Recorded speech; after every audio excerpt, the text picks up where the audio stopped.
সিলেটের সীমান্তবর্তী জকিগঞ্জে কুশিয়ারা নদীর পানি বিপদসীমার উপর দিয়ে বইছে। পানি বৃদ্ধির কারণে প্লাবিত হয়েছে প্রায় 50টি গ্রাম।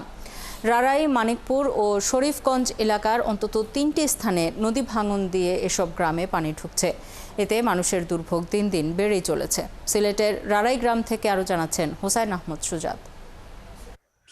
কুশিয়ারা নদীর পানি কিন্তু এখনো বৃদ্ধি পাচ্ছে এবং এই মুহূর্তে সিলেটের জকিগঞ্জের আমলশিরে কুশিয়ারা নদীর পানি বিপদসীমার 1.96 সেন্টিমিটার উপর দিয়ে প্রবাহিত হচ্ছে এবং সিলেটের জকিগঞ্জের 3টি স্থানে বাঁধ উপচে পানি কিন্তু ঢুকছে লোকালয় এবং মানুষের বাড়ি ঘর সবকিছু কিন্তু পানির নিচে তলিয়ে যাচ্ছে। এবং এই মুহূর্তে আমি আছি সিলেটের জকিগঞ্জের সদর ইউনিয়নের রারাই গ্রাম এবং এই গ্রামে নিশ্চয়ই দেখতে পাচ্ছেন যে মানুষের বাড়ি ঘর কিন্তু পানির নিচে তলিয়ে গেছে এবং এই বাড়িতে যারা মানুষজন ছিলেন তারা কিন্তু ইতোমধ্যে বাড়ি ছেড়ে তারা অন্যত্র চলে গেছেন। আমরা যেটা জেনেছি যে সিলেটের জকিগঞ্জ সদর ইউনিয়নের বিভিন্ন এলাকা পানির নিচে তলিয়ে গেছে, বীরশ্রী ইউনিয়নের লোহারমহল এলাকা পানিতে তলিয়ে গেছে এবং এই যে এলাকাটি আছে রারাই, এই এলাকার যারা মানুষ ছিলেন তারা সবাই কিন্তু অন্যত্র চলে গেছেন বাড়িঘর ছেড়ে এবং মানুষজন কিন্তু নিরাপদ আশ্রয়ের উদ্দেশ্যে ছুটছেন। আমরা একজনের সাথে একটু কথা বলবো। আচ্ছা, এই পানি কতদিন থেকে?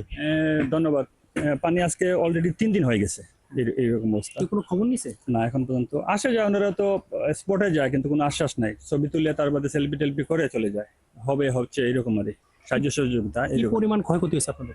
এটা তো আসলে বলে ভাষার প্রকাশ নাই।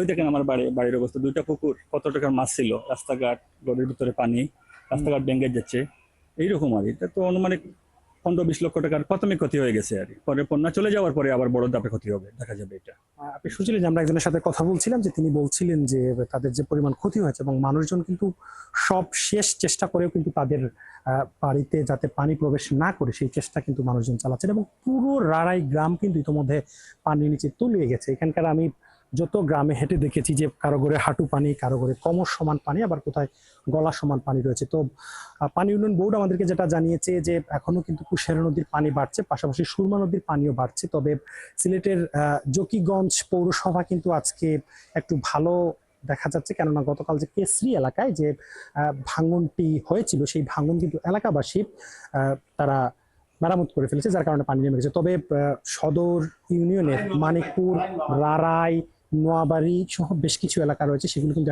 এখনো পানির নিচে তলিয়ে আছে এবং সময় যত যাচ্ছে ততই কিন্তু মানুষের দুর্ভোগ সংখ্যা বাড়ছে। তো আপনাদেরকে আমি যেটা বলতে চাই যে আমাদের কাছে সাধারণ মানুষ যারা রয়েছেন, বন্যা দুর্গত যারা মানুষ রয়েছেন, তারা অভিযোগ করেছেন যে সকল বাঁধ নির্মাণ কাজ হয় সেগুলো কিন্তু ঠিক মতো হয় না। একটা কাজ কিন্তু 4-5 বার বিক্রির পর ঠিকাদারে সে কাজ করে। তো এটা যদি ঠিক করা হয়, অর্থাৎ সঠিকভাবে যদি বাঁধ মেরামত করা হতো তাহলে কিন্তু তাদের এই দুর্দশা হতো না। তো এই ছিল আমার কাছে সিলেট থেকে সর্বশেষ পরিস্থিতি।